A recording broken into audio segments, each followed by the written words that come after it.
now we bring you the latest edition of MBC News with me, Kumbukani Piri, alongside Lynn Mponda, our sign language interpreter. Tonight, our top stories.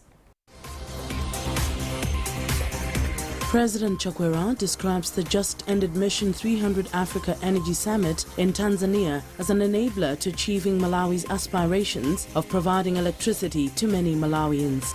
The second phase of the Agricultural Commercialization AGCOM project on course with high hopes for success of farmer cooperatives. And government employs over 4,000 auxiliary teachers in primary schools across the country to improve the teacher-learner ratio.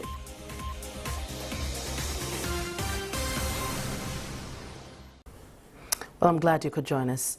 President Dr. Lazarus Chakwera has described the just-ended Mission 300 Africa Energy Summit in Tanzania as an enabler to achieving Malawi's aspirations of providing electricity to all communities that government has already started. Dr. Chakwera made the remarks at Kamuzu Palace in Lilongwe on arrival from Tanzania, where he attended the World Bank Mission 300 Africa Energy Summit. The Malawi leader said from the agreements signed with World Bank, Africa Development Bank and Rockefeller Foundation, Malawi will increase its electricity generation to enhance industrial capabilities that will grow the economy. Eunice Jovo has more in this report. With different initiatives that Malawi government has lined up to improve electricity in communities and for industrial purposes, President Dr. Lazarus Chakwera said the Mission 300 Africa Energy Summit grants have the potential to hasten the process of achieving the set goals. For Malawi, it is a tremendous boost.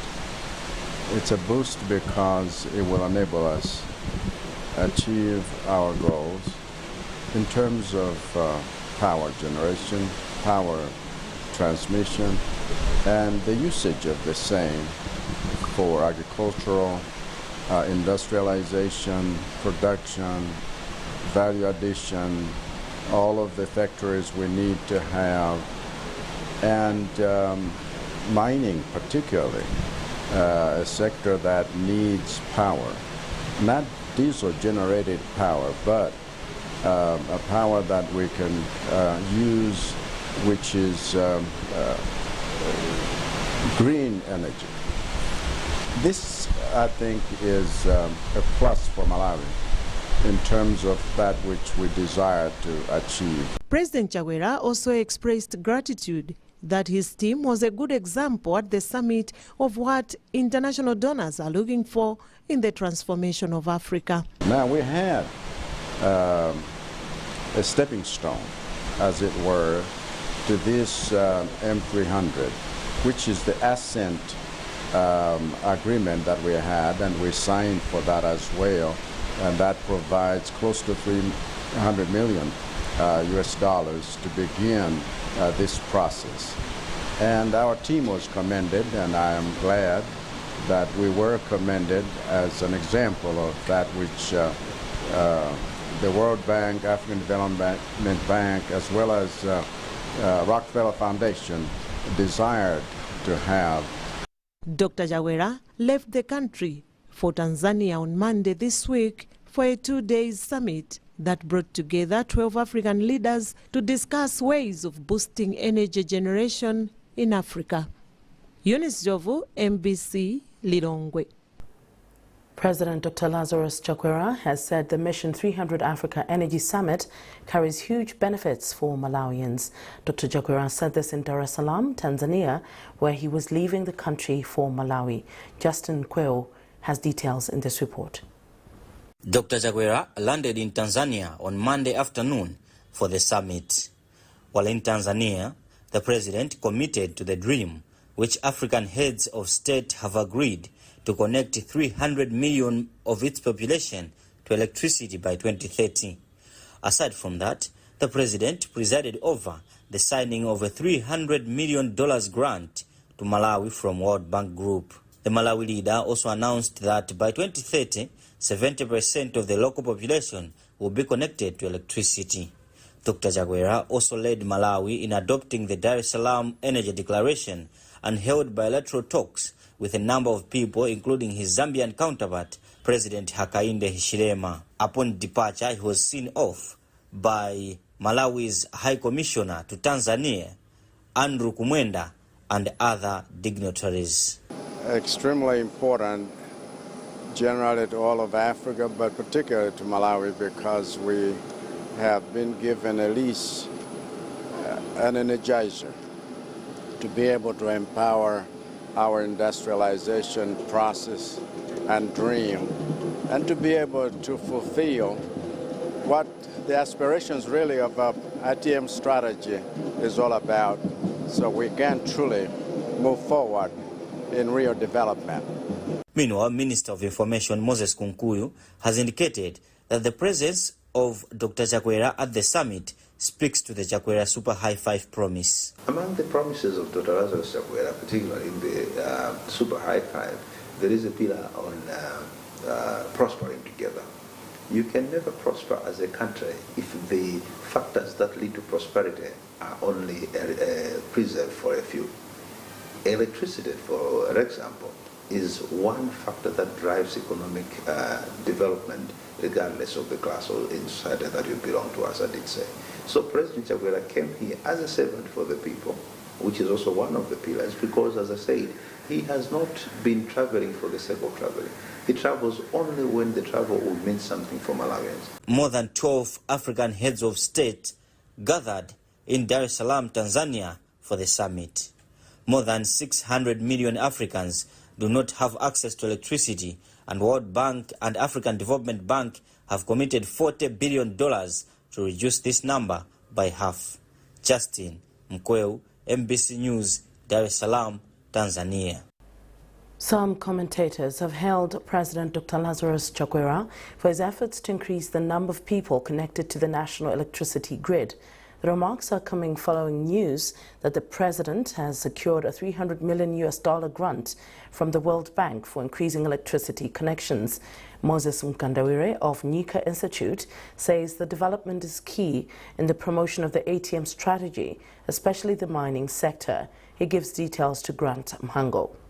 Energy remains a critical challenge for us, given the fact that only 15% of Malawians are connected to electricity for that matter, and that the production, we're not involved much more into production, largely because we lack the energy. The mining sector that is booming needs a lot of energy. Think about the previous Kairekela, think about the Kanyika, think about Rothschild, and many other places. They need a lot of energy.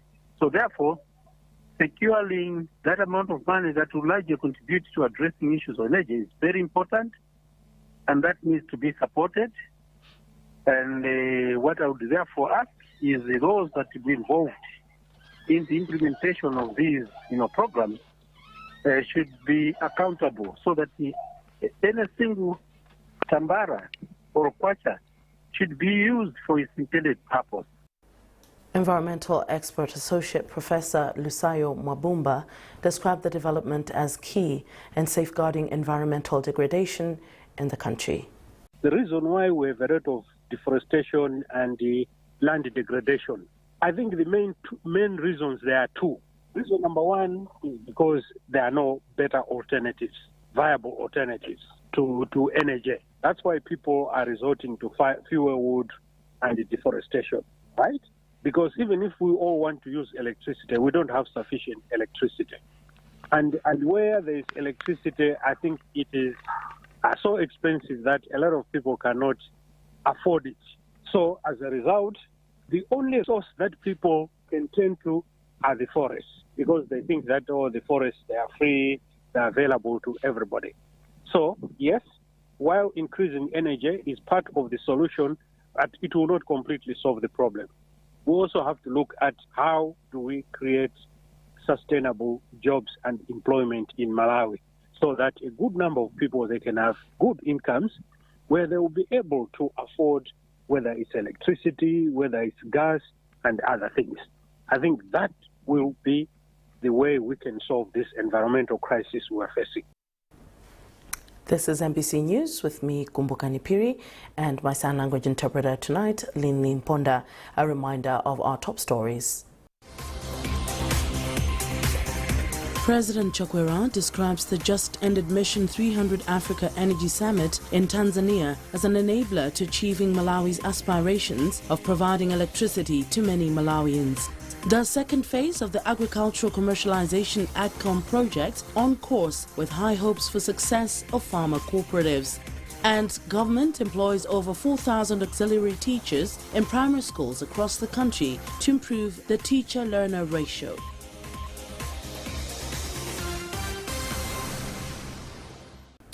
Welcome back. We continue with MBC News. Now, as the government continues to leverage the successes of the first phase of the Agricultural Commercialization AGCOM project, the 566 billion kwacha Phase 2 is driving farmer cooperatives towards greater commercial success. A visit by MBC to some districts of the central region revealed transformative strides being made by beneficiaries, with many embracing mechanization to improve their agricultural operations. More in this report by Doreen Sonani. Since its launch in November 2023, AGCOM 2 has reached out to more than 80 produce organizations carried over from AGCOM 1, disbursing about 6.5 billion kwacha in matching grants. Lilongwe-based Tita Koala Farmers Cooperative is one of the beneficiary groups, which has secured about 134 million kwacha from AGCOM. The funds have enabled the cooperative to procure machinery, including tractors, a ridger, a plow, and a planter, among others. Martin Tembo, the cooperative's chairperson, says the new machinery has resolved major challenges that previously hindered their ability to scale up production and fully participate in the soybean value chain. We were hiring equipment at a very high cost, tractors and accessories. And then there were also delays in land preparation, which also affected our planting. With this support from AGCOM, our expectation is to cultivate at least 200 hectares annually, with an estimated yield of about 330 metric tons. Another beneficiary organization, Ukwe Beef Producers and Marketing Cooperative in Traditional Authority Kabudula in Lilongwe, is on course to establish a livestock and meat processing facility. Once it receives about 253 million kwacha, it applied from the AGCOM 2 project. The cooperative's treasurer, Benedicto Zimba, says the cooperative has so far secured 95 million kwacha from the funds and used as follows. We've managed to build the cattle housing and the fattening pen.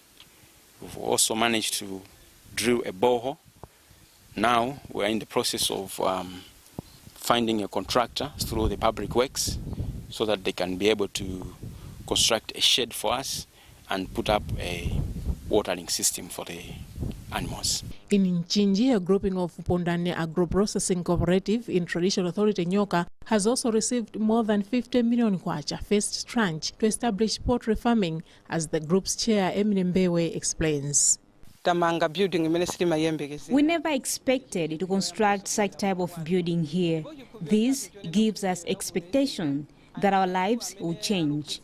Through this cooperative, we'll be able to provide job opportunities for our children based on their education qualifications. AGCOM National Project Coordinator Teddy Nakoma says AGCOM 2 is building on the successes of AGCOM 1 with increased applications for matching grants. AGCOM 1 was a bit of struggle at the beginning, but then when we learned the tricks and how to help the farmers mobilize resources, we saw now progression, and that's what we've brought in AGCOM 2. We are quite happy the way we've started, and as you see the response, 3,000 applications is quite a good response, and we're looking forward to good implementation. AGCOM 2 will run up to 2029, targeting to support about 600 produce organizations, including small and medium entrepreneurs, anchor farms, aggregators, processors, and exporters. Doreen Sonani, MBC News, Lilongwe. The Ministry of Health has urged local leaders to spearhead promotion of hygienic practices in their areas. The minister responsible, Kumbize Kandodo Chiponda, made the remarks at Kwenengwe Ardmark Ground in Tiolo during the celebration of Open Defecation-Free status in T.A. Vumbwe's area. Mercy Zamawa with the details. Initially, 6 out of 10 households had no toilets, but thanks to the project, almost all households in the area now have toilets. Speaking during the celebration, Minister of Health Kumbize Kandodo Chiponda encouraged the local leaders to be in the forefront of making sure that their subjects have facilities that aid hygienic practices like toilets. The question here was that maybe toilet coverage was about 40%, which was really quite low. Because 40%, it means for every 100 households, only maybe 40 households, they had access to their own toilet. So now the situation has improved, and really we commend the traditional leaders, but also we commend the council, and of course our partners, Self Help Africa, for the support which they have given to Tolo Council, but also to the people of this area, to encourage issues of hygiene, issues of sanitation as well. Just encouraging each other that this is the way we need to go. We don't need to have somebody coming all the way from US, from America, or from UK to talk to us about the issues of a toilet. Toilet, everybody needs a toilet, not just a toilet, but a good toilet, a clean toilet. So that is what we're encouraging. Speaking after receiving the certificate, Tia Vumbwe said it is now time to embark on a journey of civic educating children on the proper use of toilets. The Open Defecation-Free achievement has been attained with the help of Self-Help Africa. Smodin Tomoka is the Deputy Country Director for Self-Help Africa and has attributed the success of the project to collaborative efforts. For Africa, we are quite excited that today Tia Vumbwe is celebrating ODF. We are excited also because this has happened because of collaborative efforts and the fact that this was also community-led. And we're also humbled to be part of the celebration. So now that the communities are ODF, we know that there could be issues of slippage. So what we've done, we'll continue with our project this year, focusing on sustaining the gains that they have been established so far. Meanwhile, Self-Help Africa has also secured funding of up to 600 million kwacha to promote sanitation and hygiene in Tolo. Mary says, Amawa, MBC News, Tolo. Government says it has recently employed over 4,000 auxiliary teachers in primary schools across the country to improve the teacher-learner ratio. According to the Minister of Basic and Secondary Education, Mandalitso Kambawa Wirima, government has managed the feat using funds available from the Malawi Education Reform Program, MERP, which is coming to an end this year. She disclosed this at the end of her working tour in Chirazulu and Blantyre districts. Issue of recruitment of teachers, we have handled it partially through this project called MERP. We've actually recruited more than 4,000 auxiliary teachers.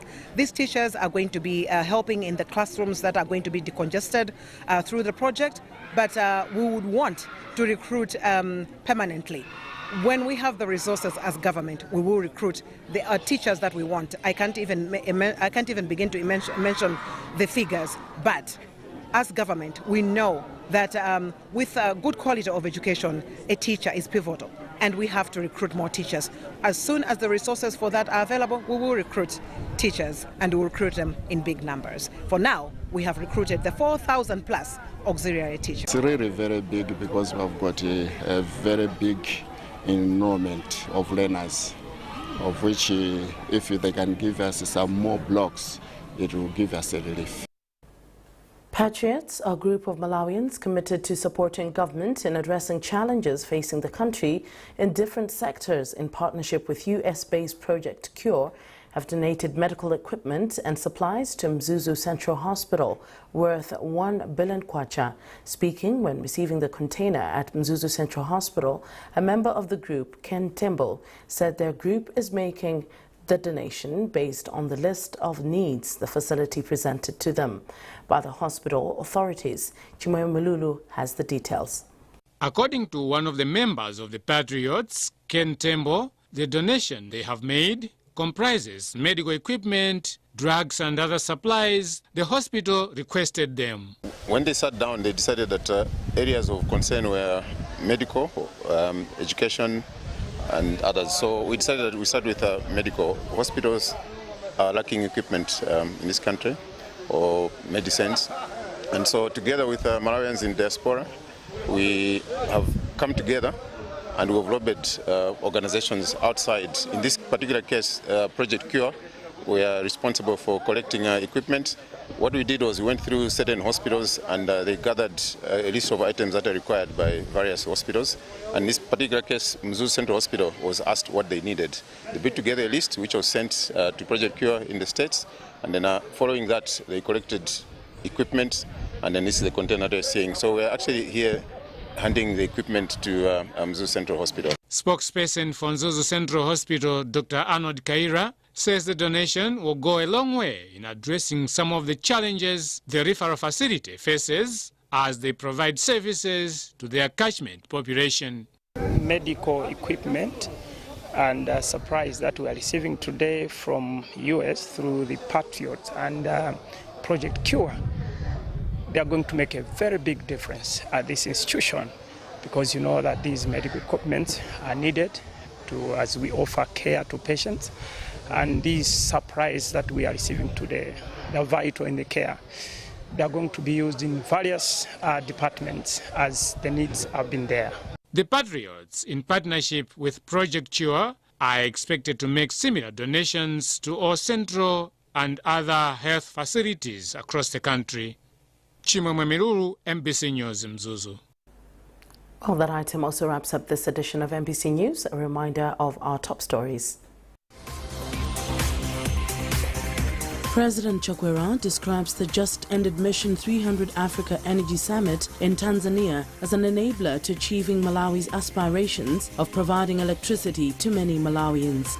The second phase of the Agricultural Commercialization AGCOM project on course with high hopes for success of farmer cooperatives. And government employs over 4,000 auxiliary teachers in primary schools across the country to improve the teacher-learner ratio.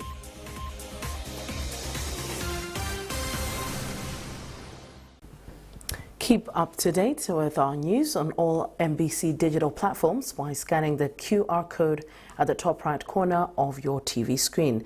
Or get the latest news by subscribing to our SMS services by dialing *364#. You've been with me, Kumbukani Piri, alongside Linlin Ponda, our sign language interpreter tonight. Thanks for watching and good night.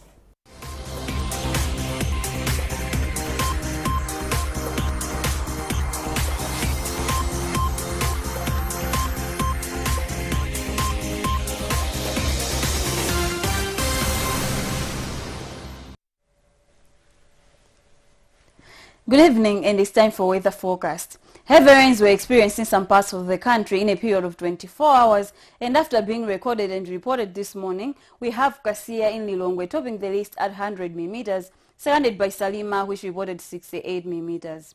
Lifu in Salima also reported heavy rains of 56 mm. Moderate rains were also experienced in some parts of the country, such as Nenoboma and Mpoma in Kasungu,